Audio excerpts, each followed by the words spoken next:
Hello friends, welcome to school of kitchen. ಇವತ್ತು ನಾನು ನಿಮಗೆ ಗೋಧಿ ಹಿಟ್ಟಿನಲ್ಲಿ ಸ್ವೀಟ್ ಆ್ಯಂಡ್ ಸಾಲ್ಟ್ ಬಿಸ್ಕೆಟ್ ಮಾಡೋದು ಹೇಗೆ ಅಂತ ಹೇಳ್ಕೊಡ್ತೀನಿ.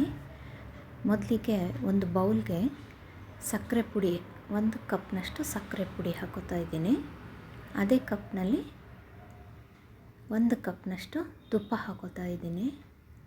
ಇದೆರಡನ್ನೂ ಹಾಕೊಂಡ ನಂತರ ಚೆನ್ನಾಗಿ ಗಂಟಿಲ್ದಿದ್ದಂಗೆ ಮಿಕ್ಸ್ ಮಾಡ್ಕೋಬೇಕು. ಸಕ್ಕರೆ ಎಲ್ಲ ಕರಗಿ ತುಪ್ಪದ ಜೊತೆ ಚೆನ್ನಾಗಿ ಬ್ಲೆಂಡ್ ಆಗಬೇಕು. ಇದೊಂದು ಸಾಫ್ಟ್ ಸ್ಮೂತ್ ಪೇಸ್ಟ್ ಥರ ಆಗುತ್ತೆ ನೋಡಿ. ಈ ಥರ ಸಕ್ಕರೆ ಎಲ್ಲ ಚೆನ್ನಾಗಿ ತುಪ್ಪದ ಜೊತೆ ಬ್ಲೆಂಡ್ ಆಗಿದೆ ಅಲ್ಲಿವರೆಗೂ ಹೀಗೆ ತಿರುಗಿಸ್ತಾನೇ ಇರಿ. ಒಂದು 2-3 ನಿಮಿಷ ಹೀಗೆ ಬ್ಲೆಂಡ್ ಮಾಡ್ತಾಯಿರಿ. ಅದು ಸಾಫ್ಟ್ ಆಗುತ್ತೆ ಪೇಸ್ಟ್ ಥರ.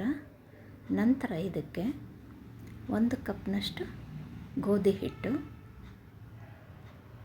ಇದರ ನಂತರ ಒಂದು 1/4 ಕಪ್ನಷ್ಟು ಕಡಲೆ ಹಿಟ್ಟು, ಒಂದು 1/4 ಕಪ್ನಷ್ಟು ಸಣ್ಣ ರವೆ ಅಥವಾ ಚಿರೋಟಿ ರವೆ, ಸೂಜಿ ಅಂತಾರೆ.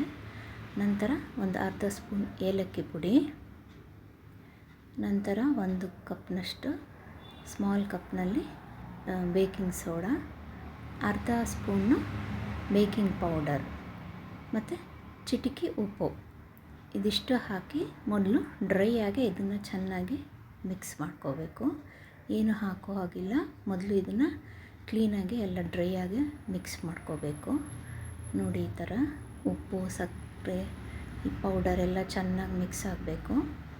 ನಂತರ ಸ್ವಲ್ಪನೇ ಹಾಲು ಹಾಕ್ಕೊಂಡು ಒಂದು ಗೋಧಿ ಹಿಟ್ಟನ್ನು, ಚಪಾತಿ ಹಿಟ್ಟು ಹೇಗೆ ಕಲಿಸ್ತೀವಿ ಆ ಹದಕ್ಕೆ ಕಲಿಸ್ಬೇಕು. ಇದನ್ನು ನೋಡಿ, ಸ್ವಲ್ಪನೇ ಹಾಲು ಹಾಕ್ಕೊಂಡು ಈ ರೀತಿ ಕಲಿಸ್ಕೊಂಡು ಈ ಥರ ಒಂದು ಡೋ ಮಾಡ್ಕೋಬೇಕು, ಒಂದು ಹಿಟ್ಟಿನ ಹದಕ್ಕೆ.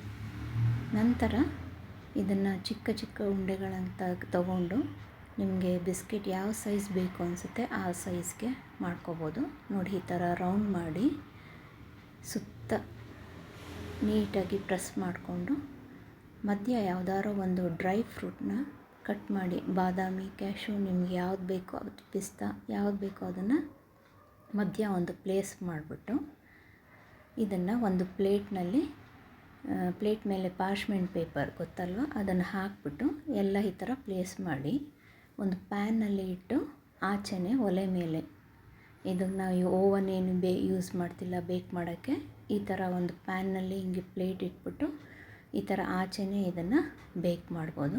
ಒಂದು 15-20 ನಿಮಿಷ ಬೇಕ್ ಮಾಡಿದ್ರೆ ಮೀಡಿಯಮ್ ಲೋ ಫ್ಲೇಮ್ನಲ್ಲಿ ನಿಮಗೆ ಟೇಸ್ಟಿಯಾದ ಸ್ವೀಟ್ ಆ್ಯಂಡ್ ಸಾಲ್ಟ್ ಬಿಸ್ಕೆಟ್ ರೆಡಿಯಾಗಿರುತ್ತೆ ಸ್ನೇಹಿತರೆ.